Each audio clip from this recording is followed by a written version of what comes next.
Assalamualaikum warahmatullahi wabarakatuh. Perkenalkan, nama saya Rismayanti, mahasiswi semester 5 pada program studi pengembangan masyarakat Islam. Pada kesempatan kali ini, saya akan mereview kembali materi perkuliahan yang telah dijelaskan pada mata kuliah Peta Sosial dan Ekonomi Umat. Adapun materi pertama yang akan saya jelaskan adalah mengenai Peta Sosial Ekonomi Umat.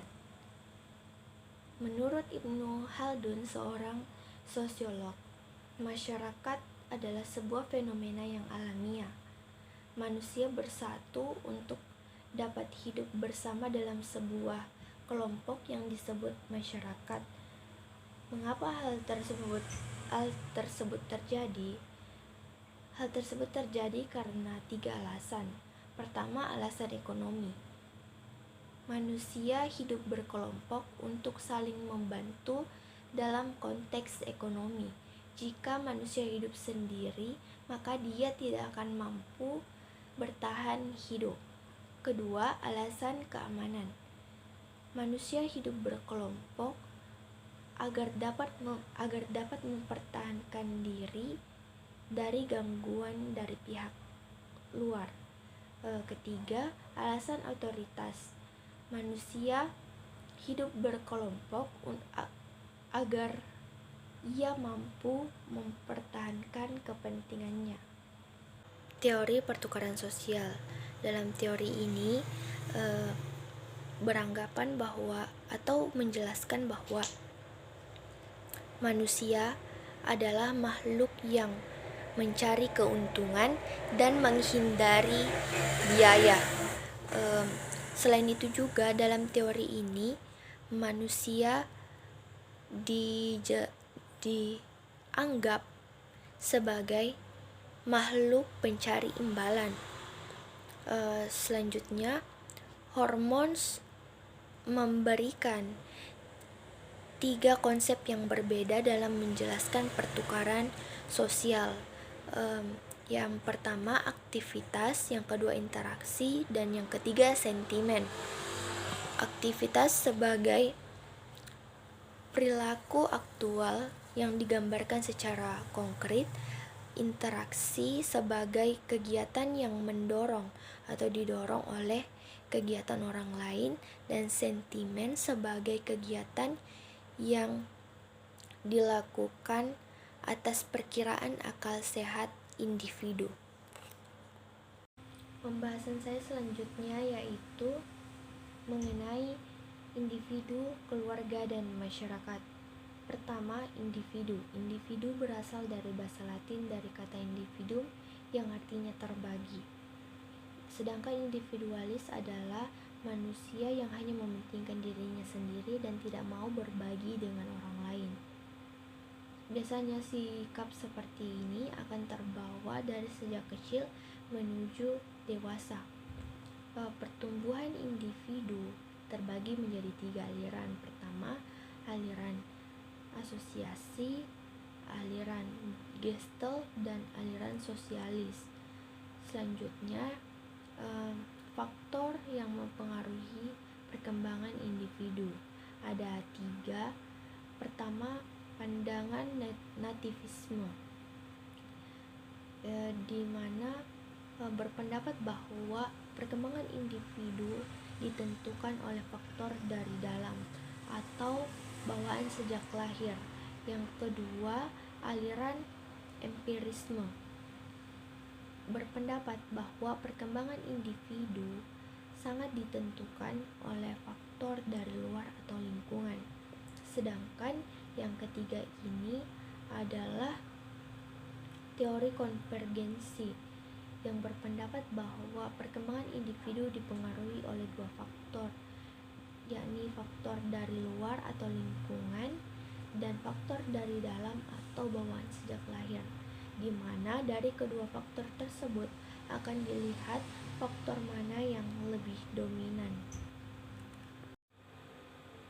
Yang kedua, keluarga. Keluarga adalah suatu kelompok yang terdiri dari 2 orang atau lebih yang direkatkan oleh ikatan darah, pernikahan, adopsi, serta tinggal bersama. Sedangkan dalam perspektif Islam, keluarga adalah suatu struktur yang bersifat khusus di mana satu sama lain anggota keluarganya saling memiliki ikatan baik melalui hubungan darah maupun hubungan pernikahan.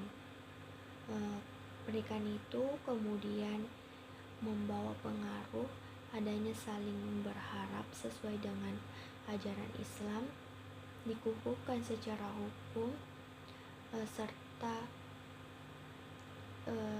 antara individu saling memiliki ikatan batin. Selanjutnya yaitu masyarakat. Masyarakat memiliki beberapa kriteria. Pertama, kemampuan bertahan melebihi masa hidup seorang individu. Kedua, rekrutmen seluruh atau sebagian anggota melalui reproduksi. Ketiga, kesetiaan pada suatu sistem tindakan utama bersama. Keempat, adanya suatu sistem tindakan utama yang bersifat swasembada. Materi selanjutnya yaitu ekonomi syariah. Definisi ekonomi. Ekonomi berasal dari bahasa Yunani dari kata oikos dan nomos. Oikos berarti keluarga atau rumah tangga dan nomos berarti aturan atau peraturan. Sedangkan secara istilah ekonomi berarti manajemen rumah tangga atau peraturan rumah tangga. Selanjutnya, definisi ekonomi syariah. Menurut Abdul Manan, ekonomi syariah adalah ilmu pengetahuan sosial yang mempelajari masalah-masalah ekonomi rakyat yang diilhami dengan nilai-nilai Islam. Perbedaan ekonomi syariah dan ekonomi konvensional. Dalam ekonomi syariah, kebutuhan terbatas dengan sumber daya yang tidak terbatas. Sedangkan dalam ekonomi konvensional, kebutuhan tidak terbatas dengan sumber daya yang terbatas. Posisi ekonomi syariah dalam totalitas sistem Islam. Pertama, ekonomi syariah dibangun atas dasar agama Islam, di mana kedua hal tersebut tidak dapat terpisahkan. Yang kedua, yaitu ekonomi syariah mengikuti agama Islam dari berbagai aspeknya. Yang ketiga, Islam adalah sistem kehidupan di mana Islam telah menyediakan seperangkat aturan yang akan mengatur kehidupan manusia baik dari berbagai aspek, termasuk aspek ekonomi. Yang keempat, yaitu aturan yang bersifat pasti dan permanen. Sementara beberapa aturan lainnya masih bersifat kontekstual atau sesuai dengan situasi dan kondisi. Materi selanjutnya yaitu konsep harta dan kepemilikan dalam Islam. Pertama, definisi harta. Harta dalam bahasa Arab disebut dengan al-mal yang berasal dari kata mala yamulu mailan yang artinya condong, cenderung, miring. Harta adalah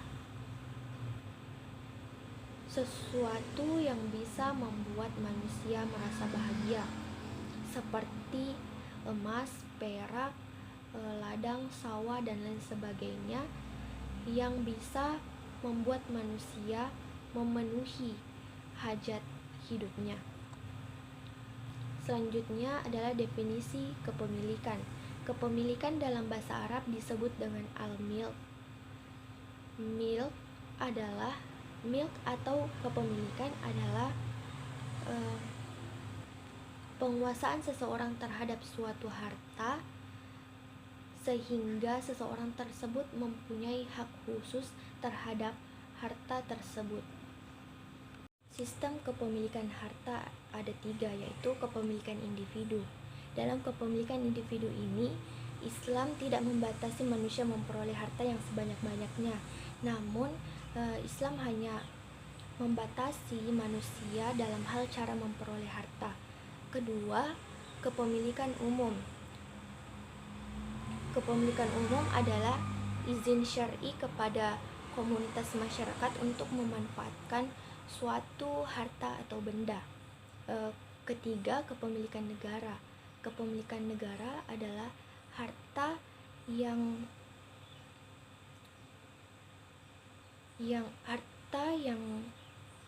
hak miliknya dimiliki oleh seluruh oleh umat muslim, sementara pengelolaannya merupakan wewenang dari negara. Nah, itulah tadi review saya mengenai materi perkuliahan peta sosial ekonomi umat. Semoga dapat bermanfaat untuk teman-teman sekalian. Mohon maaf apabila ada kekurangan pada review saya kali ini. Wassalamualaikum warahmatullahi